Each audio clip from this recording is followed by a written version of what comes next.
Now,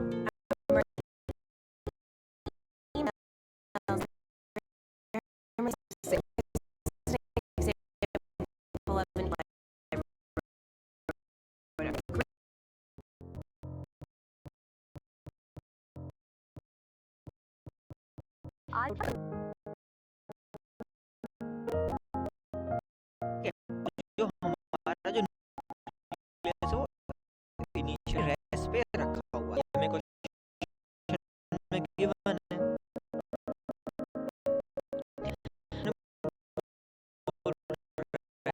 the energy of win का electron हमें रखिए जो कि इजेक्ट न्यूक्लियस है।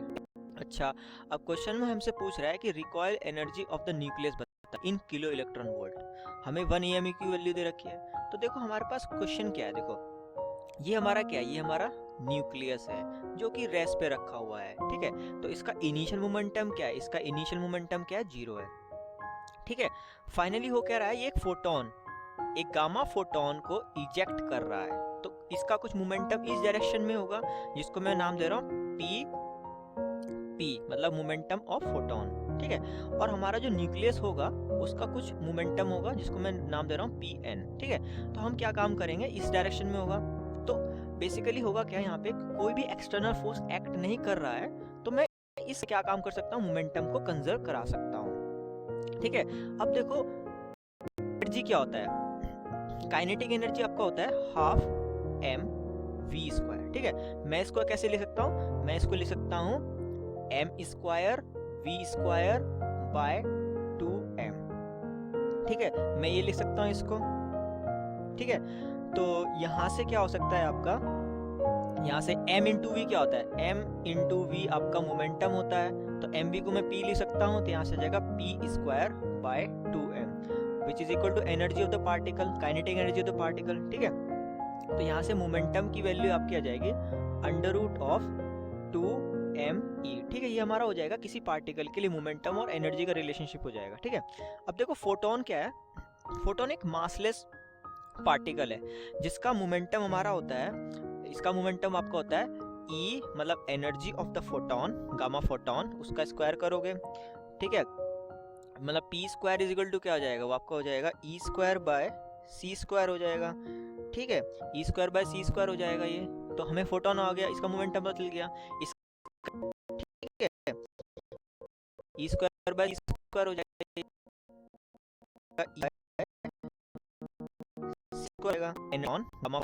ठीक है। मतलब e स्क्वायर इज इक्वल हो जाएगा, वो हो जाएगा e square by c square हो जाएगा, ठीक है। e square by c square हो जाएगा ये, तो हमें फोटोन आ गया, इसका मिल गया। इसका एनर्जी हमको पता है फोटोन का, तो c की वैल्यू हमें पता है, c की वैल्यू क्या होती है, वेलोसिटी ऑफ लाइट होती है, ठीक है। तो हम क्या काम करेंगे, दोनों के मोमेंटम को इक्वेट करेंगे, तो जब हम दोनों के मोमेंटम को इक्वेट करेंगे तो यहाँ से आपका आ जाएगा एनर्जी ऑफ गामा का square divided by square is equal to momentum का स्क्वायर, मोमेंटम का स्क्वायर क्या है 2me, ठीक है। वो आपका आ जाएगा 2me, ठीक है। तो ये आपका एनर्जी ऑफ क्या है, ये हमारा एनर्जी ऑफ न्यूक्लियस है। तो हमें क्वेश्चन में क्या बोल रहा है, हमें एनर्जी, रिकॉइल एनर्जी न्यूक्लियस से निकालनी है, तो हमें En की वैल्यू यहाँ से निकालनी है, तो En आपका हो जाएगा गामा मतलब गामा फोटोन की एनर्जी कितने, 7 मेगा इलेक्ट्रॉन वोल्ट, तो यहाँ पुट कर देंगे, तो 7 मेगा इलेक्ट्रॉन वोल्ट का आप क्या काम करोगे, स्क्वायर करोगे डिवाइडेड बाय c स्क्वायर, ठीक है। और यहाँ पर आ जाएगा twice of mass, mass of this nucleus कितना 24 eMu, तो यहाँ पर जाएगा 24 और 1 eMu कितना है, 1 eMu आपका 931 मेगा इलेक्ट्रॉन के बराबर है, तो यहाँ जाएगा 931 मेगा इलेक्ट्रॉन वोल्ट, ठीक है। जब आप इसको सॉल्व करोगे तो यहाँ पे सॉल्व करने के बाद क्या आ जाएगा, एनर्जी ऑफ न्यूक्लियस आ जाएगी En हो जाएगा 1.1 किलो इलेक्ट्रॉन वोल्ट, हमारा आंसर हो जाएगा, ठीक है। क्लास 6 से 12 से लेके NEET I photon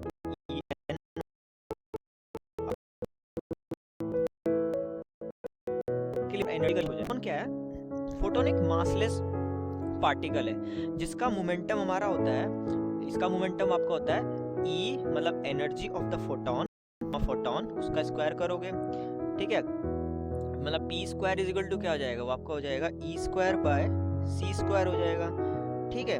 e square by c square हो जाएगा,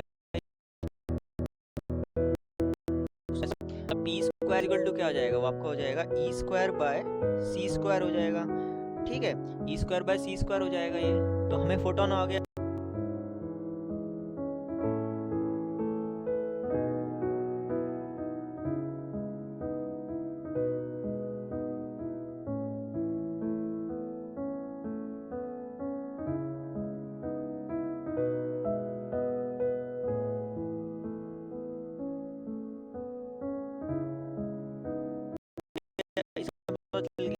एनर्जी हमको, तो c की वैल्यू हमें पता है, c की वैल्यू क्या होती है, वेलोसिटी ऑफ लाइट होती है, ठीक है। तो हम क्या काम करेंगे, दोनों के मोमेंटम को इक्वेट करेंगे। तो जब हम दोनों के मोमेंटम को इक्वेट करेंगे तो यहाँ से आपका आ जाएगा एनर्जी ऑफ गामा का square divided by c square is equal to momentum का स्क्वायर, मोमेंटम का स्क्वायर क्या है 2me, ठीक है, वो आपका आ जाएगा 2me, ठीक है। तो ये आपका एनर्जी ऑफ क्या है, ये हमारा एनर्जी ऑफ न्यूक्लियस है। तो हमें क्वेश्चन में क्या बोल रहा है, हमें एनर्जी रिकॉइल एनर्जी से निकालनी है, तो हमें ई एन की वैल्यू यहाँ से निकालनी है। तो ई एन आपका हो जाएगा मेगा इलेक्ट्रॉन वोल्ट, तो यहाँ पुट कर देंगे तो 7 मेगा इलेक्ट्रॉन वोल्ट का आप क्या काम करोगे, स्क्वायर करोगे डिवाइडेड बाय सी स्क्वायर, ठीक है। और यहाँ पर आ जाएगा twice of mass of this nucleus कितना है 24 AMU, तो यहाँ पर हो जाएगा 24 और 1 AMU कितना है, 1 AMU आपको 931 मेगा इलेक्ट्रॉन के बराबर, तो यहाँ 91 मेगा इलेक्ट्रॉन वोल्ट, ठीक है। जब आपको तो यहाँ पे सॉल्व करने के बाद क्या आ जाएगा, एनर्जी ऑफ न्यूक्लियस आ जाएगी, EN आपका हो जाएगा 1.1 किलो इलेक्ट्रॉन वोल्ट, हमारा आंसर हो जाएगा, ठीक है। ठीक है, सॉल्व करो तो यहाँ सॉल्व बाद क्या आ जाएगा, एनर्जी ऑफ न्यूक्लियस आ जाएगी, EN आपका हो जाएगा 1.1 किलो इलेक्ट्रॉन वोल्ट, हमारा आंसर हो जाएगा, ठीक है। क्लास 6 से 12 से लेके 24 और 1 इलेक्ट्रॉन आएगा 931 मेगा इलेक्ट्रॉन वोल्ट, ठीक है। जब आप इसको सॉल्व करोगे तो यहाँ पे सॉल्व करने के बाद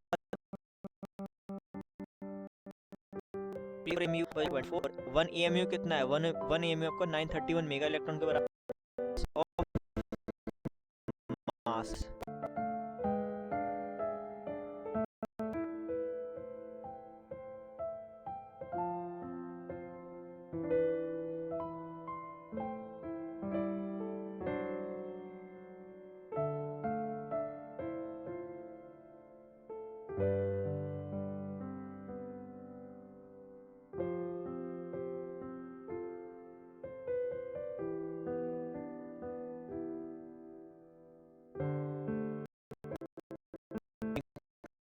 इसके 20 AMU हो जाएगा 24 और 1 AMU कितना है, 1 AMU आपको 21 मेगा इलेक्ट्रॉन के बराबर है, तो यहाँ आ जाएगा 931 मेगा इलेक्ट्रॉन वोल्ट, ठीक है। जब आप इसको सॉल्व करोगे तो यहाँ पे सॉल्व करने के बाद क्या आ जाएगा, एनर्जी ऑफ न्यूक्लियस आ जाएगी, EN आपका हो जाएगा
वन ए में आपको 931 मेगा इलेक्ट्रॉन के बराबर है, तो यहाँ जाएगा 91 मेगा इलेक्ट्रॉन।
ठीक है, जब आप इसको सॉल्व, तो यहाँ पे सॉल्व करने के बाद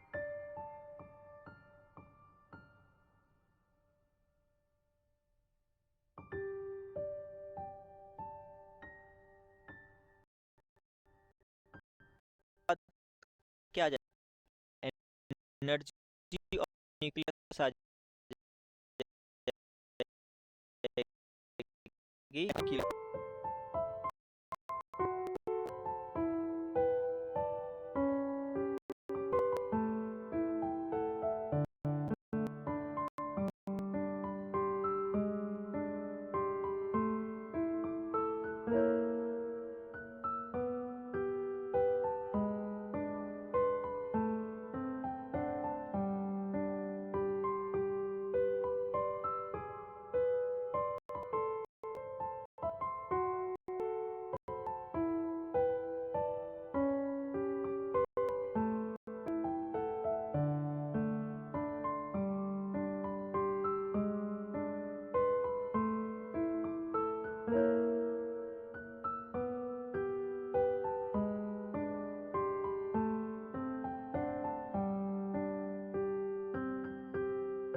H3PO3 acts as a reducing agent, but H3PO4 does not. কেন? So why? তো আমরা প্রথমে যদি H3PO3 স্ট্রাকচার দেখি, H3PO4, তো সেখানে আমাদের এরকম কিছু স্ট্রাকচার থাকে।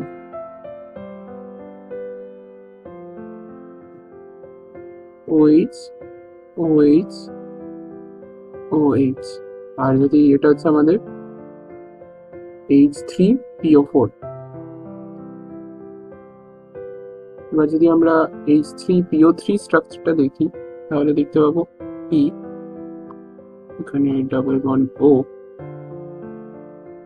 এখানে আমার OH, এখানে আমার আবার OH, আর এখানে আমার একটা P single bond hydrogen, P single bond H একটা বন্ড থাকে। তো এবার আমরা যদি লক্ষ্য করি যে এই H, এটা আমরা কোনো লিখে নিই, এটা হচ্ছে আমাদের H3PO3। তো এবার আমরা যদি লক্ষ্য করি H3PO4 আর H3PO3 এর মধ্যে, তো আমরা দেখতে পারি যে এখানে P সিঙ্গেল বন্ড H যেই বন্ডটা আছে সেটা যদি ব্রেক করে, তাহলে আমরা H মাইনাস এই হাইড্রাইড আয়নটা আমরা পাবো। তো এটা হচ্ছে আমাদের হাইড্রাইড আয়ন, হাইড্রাইড আয়ন। তো এই হাইড্রাইড আয়নটা আমরা পাবো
যদি আমাদের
Dear Diary, day and A after studying for 2 hours.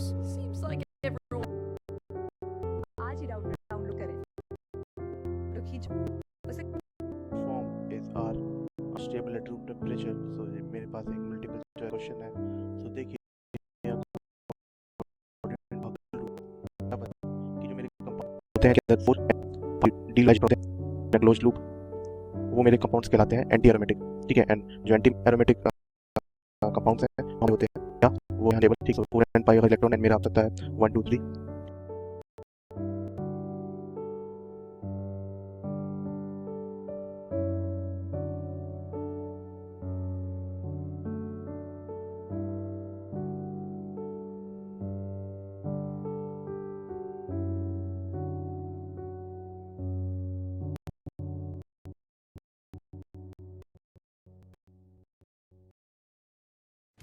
Listen to music personalized to you. ठीक है. तो जो YouTube anti aromatic Music compound है Premium. वो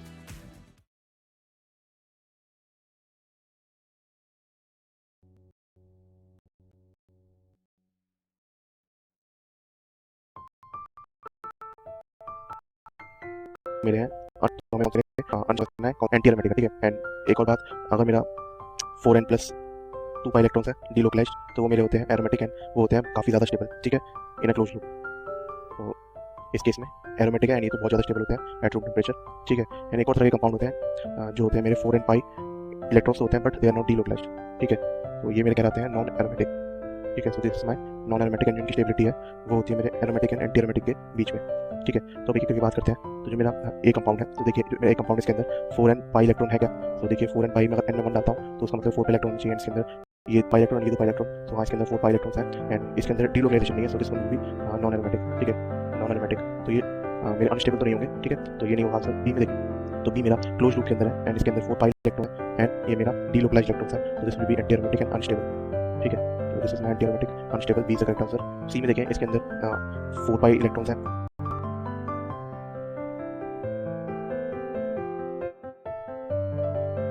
ठीक है. लेकिन ये डीलोकलाइज्ड नहीं लग रहे हैं अभी. लेकिन जो इसका फॉर्म आप देखें जो मेरा कुछ ऐसा, यहाँ पे डबल बॉन्ड, ओ के ऊपर माइनस, इधर डबल बॉन्ड और ये प्लस, ये मेरा हो गया 4 pi electron with delocalisation. So it will become anti aromatic. तो अनस्टेबल, तो सी भी हमारा अनस्टेबल हो गया.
CHCl3 in presence of KOH, और इससे बनने वाला जो प्रोडक्ट होगा that will be ortho and para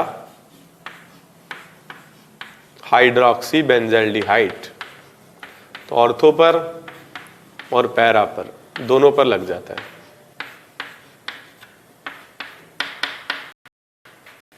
ठीक है, ortho and para hydroxy benzaldehyde, या इसका कॉमन नेम है सैलिसैल्डिहाइड। सैलिसैल्डिहाइड, तो this is ortho and this is para salicylaldehyde. ठीक है, तो इस रिएक्शन का हम मैकेनिज्म डिस्कस करते हैं। First step of reaction is the reaction of CHCl3 and KOH। तो इससे बन जाता है कार्बीन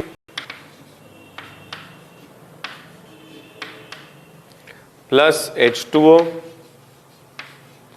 प्लस KCl। ठीक है, तो इस तरीके से डाइक्लोरोकार्बीन या इलेक्ट्रोफाइल यहां पर जनरेट हो जाता है। ठीक है, this is the first step the reaction. जो फिनॉल है ये फिनॉक्स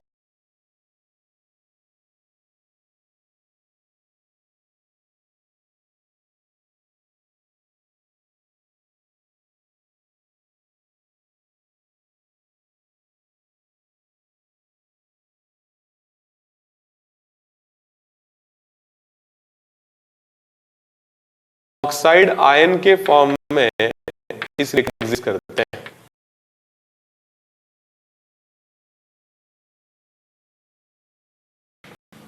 तो इससे हम डाइक्लोरोबीन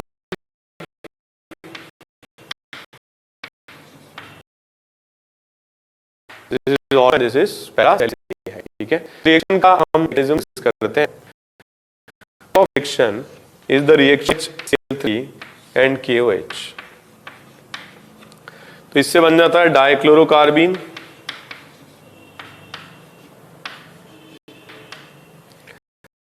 H2O प्लस KCl। तो इस तरीके से डाइक्लोरोकार्बीन या इथाइल या जनरेट हो जा रहा है। ठीक है, this is the first step of the reaction. जो फिनॉल है ये फिनॉक्साइड आयन के फॉर्म में इस रिएक्शन में एग्जिस्ट करते हैं, क्योंकि फिनॉल जो है in the presence of base क्या होगा, it be converted to phenoxide ion, और फिनॉक्साइड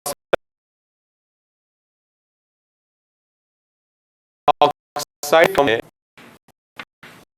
ठीक है, इस तरीके से डाइक्लोरोकार्बीन या इलेक्ट्राइल यहां पर हो जाता है। ठीक है, this is the first step of the reaction. और ये आयन के इस रिएक्शन में एग्जिस्ट करते हैं, क्योंकि फिनॉल जो है in the presence of base क्या होगा, it will be converted to phenoxide ion, और 2 रहेगा यहाँ पर। और ये फिनॉक्साइड आयन बेंजीन के साथ रेजोनेंस शो कर सकता है, और ऐसे 3 रेजोनेटिंग स्ट्रक्चर्स यहाँ पर हमको देंगे। ऑर्थो पर, पैरा पर और ऑर्थो पर। इसका मतलब इलेक्ट्रॉन डेंसिटी बड़ी रहेगी। कहां कहां पर, ऑर्थो और पैरा पर high amount of electron density रहेगी because of such type of resonance.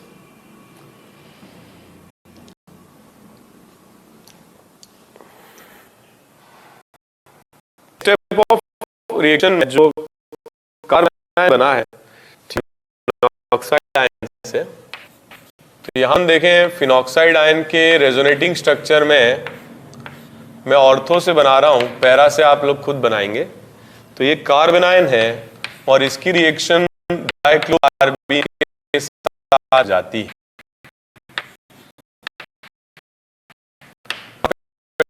Donation से कार्बन जनरेट आते हैं। यही रिएक्शन की सोच है, यहाँ आरडीएस भी होगी, बिकॉज पर क्या होगा, it will stability of aromatic compound ion है।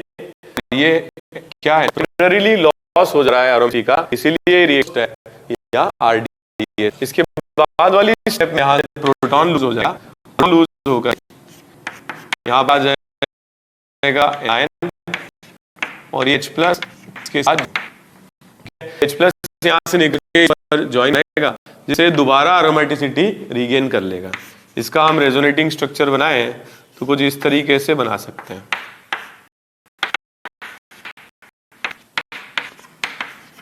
ठीक है, इस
तरीके से रेजोनेटिंग स्ट्रक्चर बना सकते हैं और इस पर आगे OH का होगा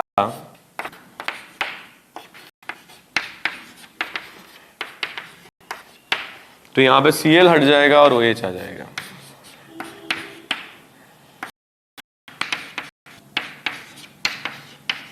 ठीक है, इस पर दोबारा अगर रिएक्शन होगी तो Cl माइनस यहाँ से चला जाएगा, Cl माइनस के जाने से इस फॉर्म में ये कन्वर्ट हो जाएगा।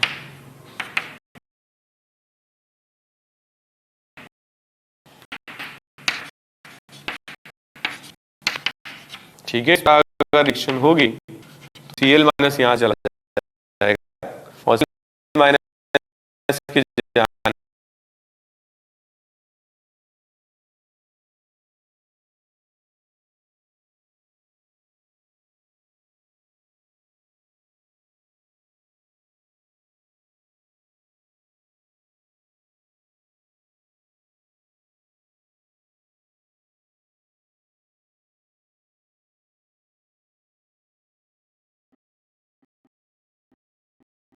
जे करीब एक साल बाद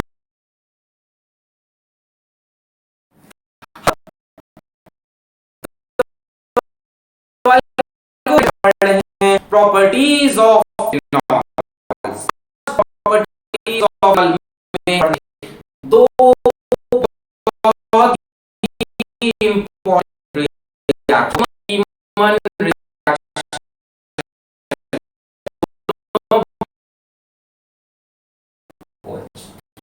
बोलती है इनको ट्रीट करो NaOH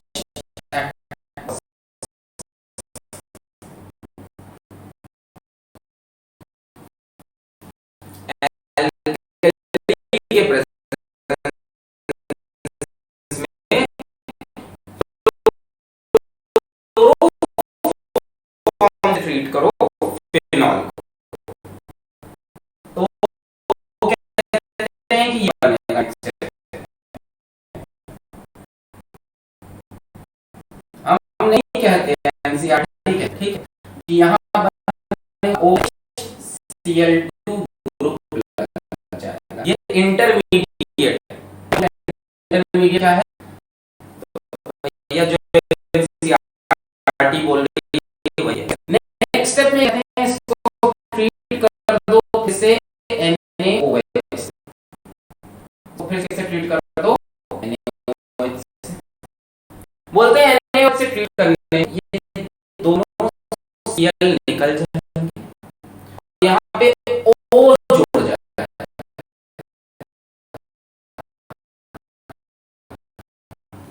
अभी छाप जाओ।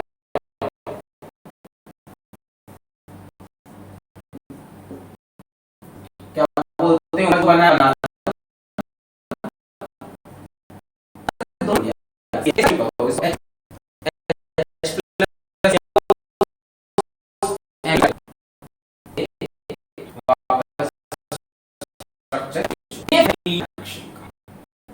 अगर यहाँ से क्या आपको पता प्रायोरिटी OH से इसमें एक सब्स्टिट्यूएंट लगा है OH, ठीक है, ये फिनॉल की चेन नहीं हुई, अब ये बेंजल्डिहाइड की चेन हो गई, सब्स्टिट्यूएंट है यहाँ पे OH, तो ये फर्स्ट नंबर, ये सेकंड नंबर, नाम पड़ा 2 हाइड्रोऑक्सी बेंजल्डिहाइड, 2 हाइड्रोऑक्सी बेंजल्डिहाइड, और इसका कॉमन नेम बहुत फेमस, और इसका कॉमन नेम है सैलिसल्डिहाइड।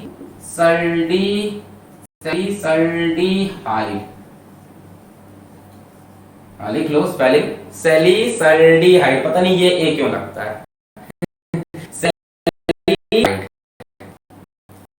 ठीक है,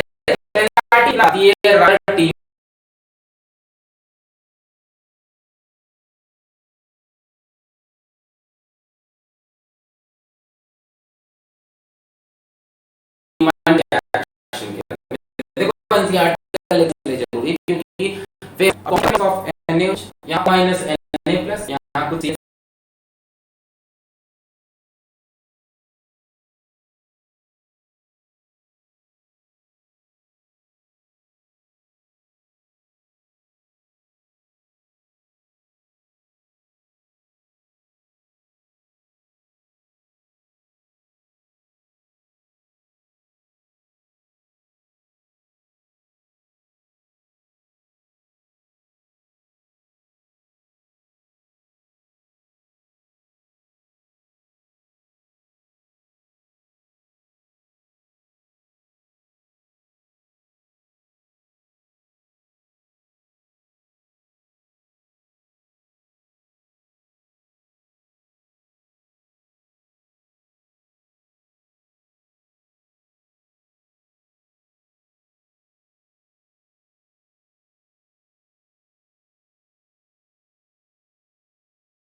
फिर NaOH से ट्रीट किया तो दोनों क्लोरीन निकल गए, इनकी जगह ऑक्सीजन चिपक गया, लास्ट में एसिडिफिकेशन करना है, एसिडिफिकेशन करने से ये Na प्लस गया, H लग गया, तो फिनॉल का स्ट्रक्चर साथ में CHO, किसका चेन हो गया मेन, बेंजल्डिहाइड का, 2 hydroxy benzaldehyde also known as salicylaldehyde. छापें इसको, एकदम लाइट की स्पीड में इसको छाप लें, पॉज करके छाप लिया। यानी अगर मैं इन नटशेल बात करूं, इन नटशेल में बात करूं तो क्या है रिएक्शन, अगर कोई कहता है एक लाइन में लिख के बताओ साहब, तो एक लाइन में साहब रिएक्शन ये है कि फिनॉल को ट्रीट करो क्लोरोफॉर्म से इन the presence of OH। Exam में इतना ही लिख के आ गया, सिर्फ इतना ही, वो H प्लस लिखा भी नहीं, सिर्फ इतना, तो आप समझ जाना राइमर टीमन रिएक्शन है, यहां OH यहां CHO, क्या था, फिनॉल, फिनॉल बन गया सैलिसल्डिहाइड। अब एनसीईआरटी में यही एग्जाम लिखी है सैलिसल्डिहाइड की, मुझे ये एक का वैसे मतलब अभी तक समझ में नहीं आया, चलो कोई बात नहीं, ठीक है, ये रिएक्शन है, फिनॉल का ट्रीटमेंट क्लोरोफॉर्म से इन एन अल्कली, NaOH ले लिया, KOH लिखा हो सकता है, KOH लिख दिया या NaOH, और ये बन गया सैलिसल्डिहाइड। ध्यान से लिख लो ये बात, छोटी छोटी बात जो बता रहे लिखो, KOH भी लिखा हो सकता है, ठीक है। तो what is primer टीमन reaction when phenol is treated with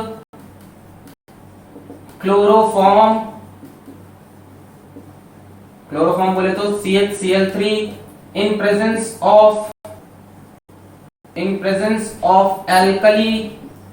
alkali आप NaOH KOH दोनों ले सकते हो। सैलिसल्डिहाइड is formed. This reaction is called Reimer-Tiemann reaction. छाप लेना। Reimer-Tiemann reaction, ठीक है। इलेक्ट्रोफिलिक सब्स्टिट्यूशन का एग्जाम्पल है ये, इलेक्ट्रोफिलिक सब्स्टिट्यूशन का। आपको पता है बेंजीन की रिंग सबसे ज्यादा इलेक्ट्रोफिलिक सब्स्टिट्यूशन करती है, कोई नई बात नहीं है ना। नोट कर लिया,